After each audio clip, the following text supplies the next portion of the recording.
Hello dear students, आज हम लोग थर्मोडायनेमिक्स टॉपिक पे एडवांस्ड लेवल के कुछ प्रॉब्लम सॉल्व करेंगे। ये पहला प्रॉब्लम हमने जेईई एडवांस 2015 से लिया है। ये दूसरा प्रॉब्लम है जो हमने क्रोटोव की बुक से लिया है, प्रॉब्लम नंबर 2.13 क्रोटोव की बुक का है। और ये तीसरा प्रॉब्लम है, ये भी क्रोटोव की बुक का है, प्रॉब्लम नंबर 2.12। तीनों प्रॉब्लम्स में लगभग सिमिलर कॉन्सेप्ट्स इन्वॉल्व हैं। आप इन तीनों प्रॉब्लम को खुद से जरूर अटेम्प्ट करिए। अगर आपको इन तीनों प्रॉब्लम्स को सॉल्व करने में डिफिकल्टी होती है तो पहले प्रॉब्लम का सॉल्यूशन देख लीजिए, उसके बाद आप कुछ कॉन्सेप्ट सीखेंगे तो उन कॉन्सेप्ट्स का यूज करके अगला जो दो प्रॉब्लम है ना, उन दोनों प्रॉब्लम्स को खुद से सॉल्व करने की कोशिश करिए। सबसे पहले हम लोग जेईई एडवांस 2015 का प्रॉब्लम सॉल्व करते हैं। An ideal mono atomic gas is confined in a horizontal cylinder by a spring loaded piston as shown in the figure. Initially the gas is at temperature T1, pressure P1 and volume V1, and the spring is in its relaxed state. The gas is then heated very slowly to a temperature T2, pressure P2 and volume V2. During the process, the piston moves by a distance x. Ignoring the friction between the piston and the cylinder, the correct statement is R. इस question में one or more than one statements may be correct. तो question में क्या हो रहा है, initially यहाँ पर प्रेशर है P1, वॉल्यूम है V1, टेम्परेचर है T1। उसके बाद आपने धीरे धीरे इस गैस को हीट किया। जैसे आप इसको हीट करेंगे तो ये गैस थोड़ा सा एक्सपैंड भी करेगा और इसका टेम्परेचर भी इंक्रीज करेगा। टेम्परेचर मान लो कि इंक्रीज करके T2 हो गया, वॉल्यूम V2 हो गया। तो आपको दो कंडीशन दे रखा है कि जब V2 की वैल्यू ये हो और T2 की वैल्यू ये हो तो आपसे पूछा है कि स्प्रिंग में कितनी पोटेंशियल एनर्जी होगी। तो पहले स्टेटमेंट में दे रखा है कि if V2 is equal to 2 times V1 and T2 is equal to 3 times T1 then the energy stored in the spring is. अब सबसे पहले तो आप ये फाइंड करिए कि अगर V2 जो है वो 2 टाइम्स V1 हो गया और T2 3 टाइम्स T1 हो गया तो उस कंडीशन में pressure in the gas P2 क्या होगा। हम लोग जानते हैं कि ये आइडियल गैस है, तो आइडियल गैस के लिए PV/T ये कांस्टेंट होता है, हर किसी को पता है। आइडियल गैस इक्वेशन से हम लोग जानते हैं कि किसी भी आइडियल गैस के लिए PV/T दिस इज कांस्टेंट। तो हम लोग लिख सकते हैं कि P1 V1/T1 जो इनिशियल प्रेशर वॉल्यूम टेम्परेचर है this is equal to P2 V2/T2, ये लिख सकते हैं, कोई रोक टोक नहीं है इसमें। V2 की जगह आप लिख दीजिए 2 टाइम्स V1, तो भैया V2 तुम यहाँ से भाग जाओ और तुम्हारे बदले यहाँ पर आ जाएगा 2 टाइम्स V1 और T2 की जगह आ गया 3 times T1। So this implies P2 is equal to 3/2 P1। ये सबको क्लियर हो गया। और इस क्वेश्चन में आपको ये अज्यूम करना पड़ेगा कि ये जो सेकेंड साइड है, जो एयर वाला साइड है, इधर प्रेशर कांस्टेंट रहेगा। हम लोग ये अज्यूम कर लेंगे कि ये वाला जो साइड है ना, ये एटमॉस्फेयर को एक्सपोज्ड है। ये फैक्ट इस क्वेश्चन में एक्सप्लिसिटली खुलकर लिख कर नहीं दे रखा है, लेकिन आपको ये अजम्पशन लेना पड़ेगा। क्या अजम्पशन लेना पड़ेगा? आप ये अजम्पशन लीजिए कि देखिए इनिशियली इधर कितना है प्रेशर P1 है, तो जब इनिशियल स्टेट में ये स्प्रिंग रिलैक्स्ड कंडीशन में है तो जितना प्रेशर इधर होगा गैस का उतना ही प्रेशर इधर होगा एटमॉस्फेयर का या इस एयर का। तो इनिशियल प्रेशर इधर P1 है तो इधर भी प्रेशर P1 होगा इनिशियल कंडीशन में। जब आपने इस गैस को हीट किया तो हीट करने के कारण इसका टेम्परेचर बढ़ गया, वॉल्यूम एक्सपैंड कर गया और सब कुछ होने के बाद इसका प्रेशर हो गया P2। लेकिन ये जो इधर वाला साइड है ना, एयर वाला साइड है, हम लोग अज्यूम करेंगे कि इसका प्रेशर P1 ही रहेगा, क्योंकि हम लोग ये अज्यूम करेंगे कि ये वाला जो साइड है this side is expose to atmosphere, या आप ये मान लीजिए कि इस साइड में एटमॉस्फेयर है और एटमॉस्फेरिक प्रेशर P1 कांस्टेंट है। क्वेश्चन में जो डायग्राम दे रखा है ना, वो एक गलत इंप्रेशन क्रिएट कर रहा है कि ये इनक्लोज्ड स्पेस है। तो नेचुरली कुछ बच्चों को लगेगा कि सर अगर ये एक्सपैंड करेगा तो इधर जो एयर है उसका वॉल्यूम डिक्रीज कर रहा है, वॉल्यूम डिक्रीज कर रहा है तो हो सकता है कि इधर कुछ प्रेशर चेंज कर जाए। तो उन सब लफड़ों में आपको इस क्वेश्चन में नहीं पढ़ना है। आप ये सेफली अज्यूम कर लीजिए कि इधर का जो प्रेशर P1 है वो कांस्टेंट रहेगा। आप इधर गैस को हीट कर रहे हैं, हीट करने से इधर के गैस का टेम्परेचर बढ़ेगा या प्रेशर बढ़ेगा या घटेगा, कुछ चेंज होगा, लेकिन इस साइड जो प्रेशर है ना, ये एटमॉस्फेरिक प्रेशर के बराबर है, ये P1 के बराबर रह जाएगा। एटमॉस्फेरिक प्रेशर के बराबर होगा या नहीं होगा नहीं पता, लेकिन हम लोग अज्यूम करेंगे कि इधर जो एयर है उस एयर का प्रेशर कांस्टेंट रहेगा। क्वेश्चन में अगर ये एक्सप्लिसिटली लिख करके दे देता तो ज़्यादा अच्छा रहता, लेकिन आपको ये अजम्पशन लेना पड़ेगा। ये अजम्पशन लीजिएगा तभी ये क्वेश्चन सॉल्व हो पाएगा। तो हमने प्रूव कर दिया कि हीट देने के बाद इस साइड का प्रेशर हो जाता है P2। तो इस गैस को हीट करने के बाद ये जो डिस्टेंस x है ये कितना होगा, इसको कैसे फाइंड किया जाए।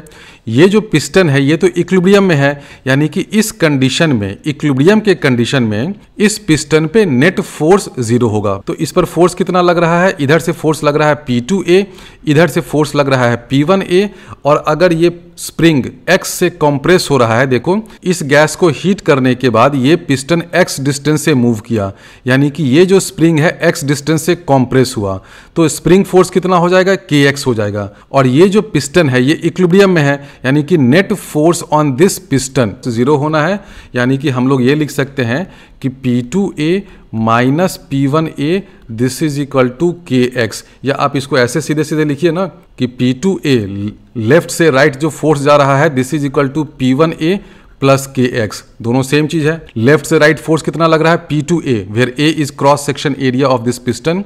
राइट से left force because of this pressure कितना है P1A। हम लोग ये एज्यूम कर रहे हैं कि ये प्रेशर P1 कांस्टेंट रहता है।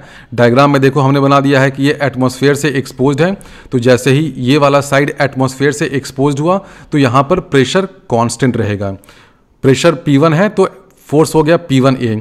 स्प्रिंग फोर्स राइट से लेफ्ट लग रहा है कितना, kx। तो राइट से लेफ्ट फोर्स कौन कौन लगा रहा है, P1A और kx, दोनों का सम क्या हो जाएगा, P1A plus kx this is equal to P2A।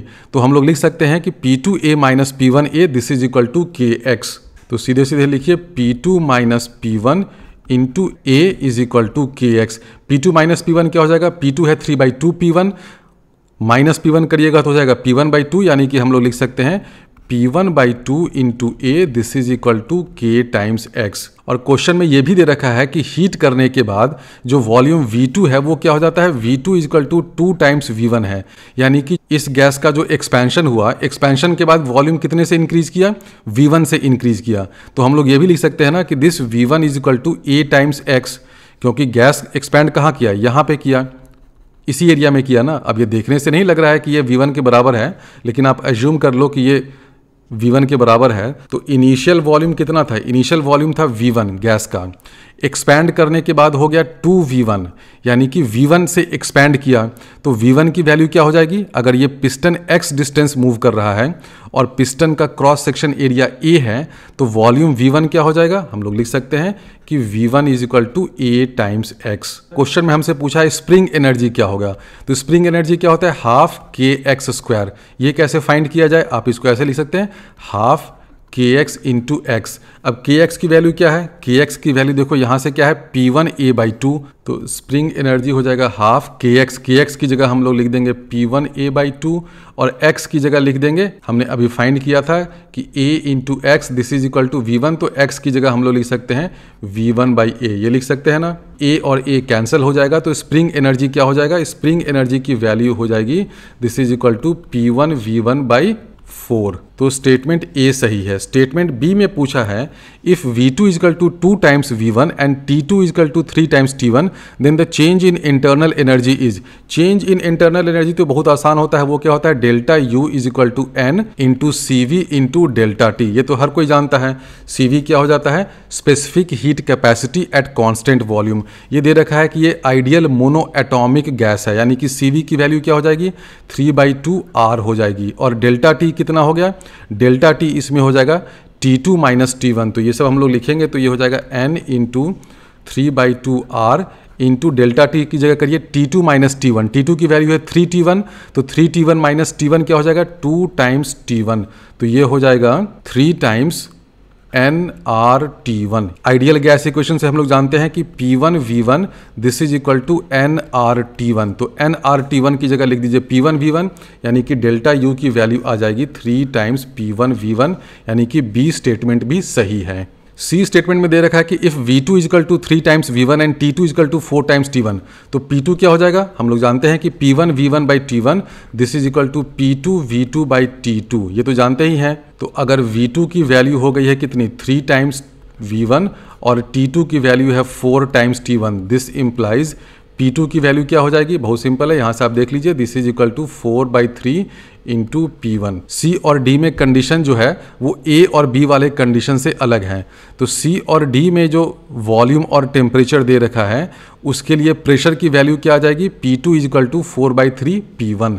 और इस कंडीशन में भी ये पिस्टन इक्विलिब्रियम में है, तो हम लोग क्या लिख सकते हैं, बहुत आसानी से हम लोग लिख सकते हैं कि P2 minus P1 into A this is equal to K x. ये तो होना ही है ना, फोर्स बैलेंस करिए इस पिस्टन पे। P2 ए फोर्स लग रहा है लेफ्ट से राइट, और राइट से लेफ्ट फोर्स क्या क्या लग रहा है, P1 ए और के एक्स। तो P1 A plus K x this is equal to P2 A. तो हम लोग लिख सकते हैं P2 minus P1 into A is equal to K x. और x क्या है, इस कंडीशन में पिस्टन कितने डिस्टेंस से मूव करता है या ये स्प्रिंग कितने डिस्टेंस से कॉम्प्रेस होता है, वो वाला डिस्टेंस है x। तो P2 माइनस P1 क्या हो जाएगा, यहाँ से आप देखिए 4/3 P1 माइनस P1 करिएगा तो ये हो जाएगा P1/3 into A this is equal to K times x। और ये भी दे रखा है कि V2 is equal to 3 times V1, यानी कि चेंज इन वॉल्यूम कितना हो गया 2V1, और ये 2V1 किसके बराबर हो जाएगा, this is equal to A into x. Change in volume हो गया 2V1, so this 2V1 is equal to A cross section area of piston into distance moved by the piston x।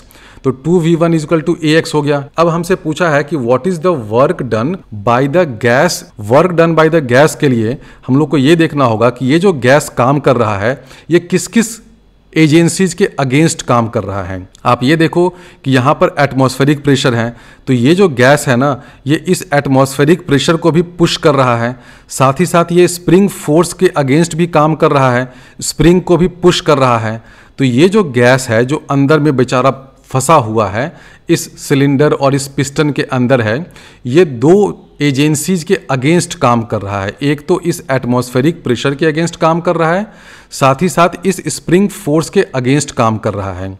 Spring force के against जो काम कर रहा है that work done will be stored as spring potential energy. ये वाला जो pressure है ना और ये वाला जो फोर्स है ये अकेले दो फोर्सेज को संभाले हुए हैं। एक तो ये एटमॉस्फेरिक प्रेशर के कारण जो फोर्स है उसको संभाल रखा है, तो इसके अगेंस्ट वर्क डन कर रहा है, उसको मैं कैलकुलेट कर लूँगा। दूसरा ये इस स्प्रिंग फोर्स के अगेंस्ट भी काम कर रहा है। स्प्रिंग फोर्स के अगेंस्ट जो काम किया that will be stored as spring potential energy. तो स्प्रिंग पोटेंशियल एनर्जी कितना हो जाएगा, U ऑफ स्प्रिंग ये होता है हाफ kx स्क्वायर। इस kx स्क्वायर को हम लोग लिखते हैं ऐसे kx इंटू एक्स, ऐसे इसलिए लिख रहे हैं क्योंकि देखो kx की वैल्यू हमें यहाँ से पता है। kx क्या है P1A/3 और x क्या है 2V1/A। तो ये लिखिएगा तो ये हो जाएगा this is equal to half kx की जगह लिख दो P1A/3 और x की जगह लिख दो 2V1/A। तो ये सब कैलकुलेशन करिएगा तो आपको मिल जाएगा P1V1/3। तो this is the work done by the gas against the spring force, क्योंकि यही वर्क डन स्टोर्ड हो जाता है इस स्प्रिंग में एज स्प्रिंग पोटेंशियल एनर्जी। तो ये तो हुआ एक component of work done by the gas. साथ ही साथ आप ये देखो कि ये जो गैस है वो इस एटमॉस्फेरिक प्रेशर के अगेंस्ट भी तो पुश कर रहा है इस पिस्टन को, उसके अगेंस्ट वर्क डन कितना हो जाएगा, सिंपल ये वाला जो फोर्स है इनटू डिस्प्लेसमेंट। अभी हम लोग वर्क डन का मैग्नीट्यूड ही ले रहे हैं क्योंकि जानते हैं कि जो गैस है अंदर में वो तो पॉजिटिव वर्क डन कर रहा है ना। तो work done by this gas against this atmospheric pressure वो क्या हो जाएगा, वो हो जाएगा P1A ये force into distance moved. Distance कितना मूव किया, x डिस्टेंस।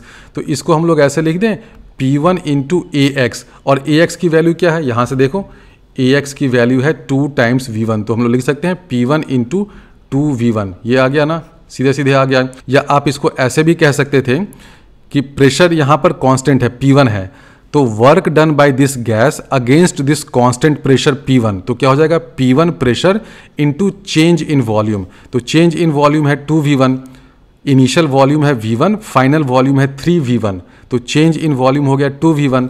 तो work done by this gas against this atmospheric pressure हो जाएगा P1 इंटू 2V1, लिख दो P1 2V1। तो total work done by the gas वो क्या हो जाएगा, एक तो हो जाएगा P1 V1/3, ये हो गया work done by gas against the spring force जो कि स्प्रिंग पोटेंशियल एनर्जी के रूप में स्टोर हो रहा है इस स्प्रिंग में, प्लस ये वाला ये क्या है भाई 2P1V1। ये कौन सा वर्क डन है, this is the work done by the gas against this atmospheric pressure. तो दोनों को जब ऐड करिएगा तो इसकी वैल्यू हो जाएगी 7/3 P1V1। तो जो सी स्टेटमेंट दे रखा है ना वो सही है। Total work done by the gas दो कंपोनेंट में है, एक तो है work done against this spring force और दूसरा है work done against the force because of atmospheric pressure. इसी क्वेश्चन को आप दूसरे तरीके से भी सॉल्व कर सकते थे। आप इस पिस्टन और स्प्रिंग को सिस्टम मान लीजिए, ठीक है। स्प्रिंग और पिस्टन को अगर हम लोग सिस्टम मान लें तो इस पे नेट एक्सटर्नल वर्क कौन कौन कर रहा है, एक तो ये गैस कर रहा है, दूसरा ये एटमॉस्फेरिक एयर कर रहा है, यही दोनों कर रहा है ना। मैं किसको सिस्टम मानने की बात कर रहा हूं, तो इस सिस्टम पे एक्सटर्नल वर्क कौन कौन कर रहा है, यहां से जो गैस फोर्स लगा रहा है कितना P2A, इसके कारण वर्क डन हो रहा है, और यहां से P1A जो एटमॉस्फेरिक प्रेशर के कारण फोर्स लग रहा है उसके कारण वर्क डन है। तो total work done by the external agent this is equal to change in energy. तो हम लोग ये तो जानते हैं ना, total work done by external agent this is equal to change in energy. अब यहां पर टोटल वर्क डन क्या हो जाएगा, work done by gas plus work done by this atmospheric air ए, this is equal to change in energy of the system. अब इस piston और स्प्रिंग वाले सिस्टम में कितना एनर्जी चेंज होगा, अगर ये x डिस्टेंस से स्प्रिंग कॉम्प्रेस हो रहा है तो चेंज इन एनर्जी क्या हो जाएगा, स्प्रिंग पोटेंशियल एनर्जी वो क्या हो जाएगा, हाफ kx इंटू एक्स। इसको हम लोगों ने कैलकुलेट किया है कि ये P1 V1 बाई 3 है। तो हम लोग ये लिख सकते हैं work done by gas plus work done by air this is equal to P1 V1 by 3। हम लोगों ने सिस्टम लिया है इस पिस्टन को और इस स्प्रिंग को।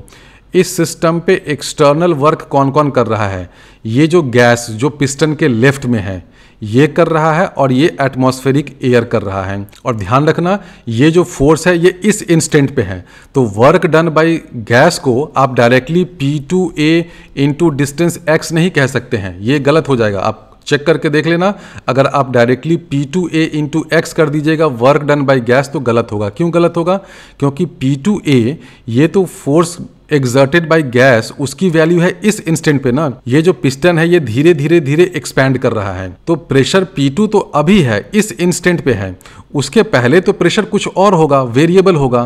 तो इसलिए आप work done by gas directly P2A into distance x नहीं कर सकते हैं। बच्चे इसमें गलती करते हैं, इसलिए मैंने बता दिया। बच्चों को लगता है कि sir force exerted by the gas तो P2A है, तो वर्क डन बाय गैस सीधे सीधे P2A into distance moved by the piston क्यों नहीं कर दें, ये गलत होगा, क्योंकि force exerted by the gas ये कांस्टेंट नहीं है। ये जो प्रेशर P2 है ना ये कांस्टेंट नहीं है, पहले ये P1 था, अब ये चेंज होते होते होते P2 पे पहुंचा है।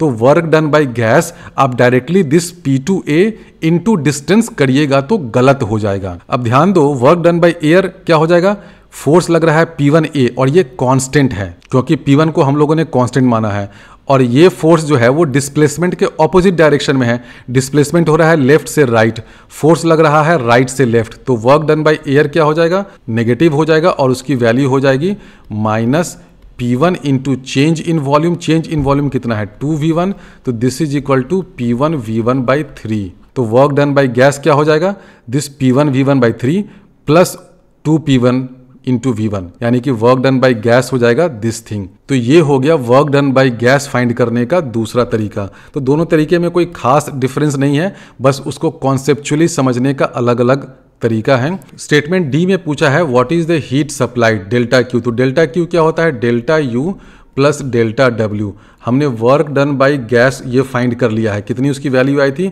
उसकी वैल्यू आई थी यहाँ से हम लोग ने फाइंड कर लिया था 7/3 P1 V1 आया था, इसको यहाँ पे सब्स्टिट्यूट कर लेंगे। लेकिन उससे पहले हमें डेल्टा यू की वैल्यू चाहिए। डेल्टा यू कितना हो जाएगा, डेल्टा यू हो जाएगा N into CV into delta T.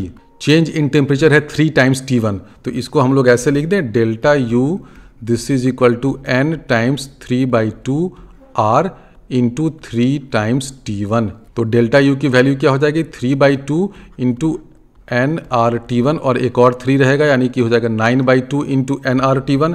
NRT1 क्या हो जाएगा, this is equal to NRT1 की वैल्यू हो जाएगी P1 V1। Ideal gas equation से PV इक्वल टू NRT होता है, तो NRT1 की जगह लिखिए P1 V1।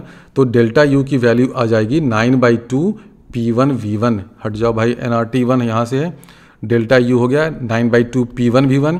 डेल्टा W हमने फाइंड कर लिया है, वो आया है 7/3 P1 V1, तो डेल्टा क्यू क्या हो जाएगा, डेल्टा क्यू हो जाएगा delta U plus delta W, यानी कि 9/2 प्लस 7/3, दोनों को ऐड कर दीजिएगा तो डेल्टा क्यू की वैल्यू हो जाएगी 41/6 P1 V1। It means statement D is wrong.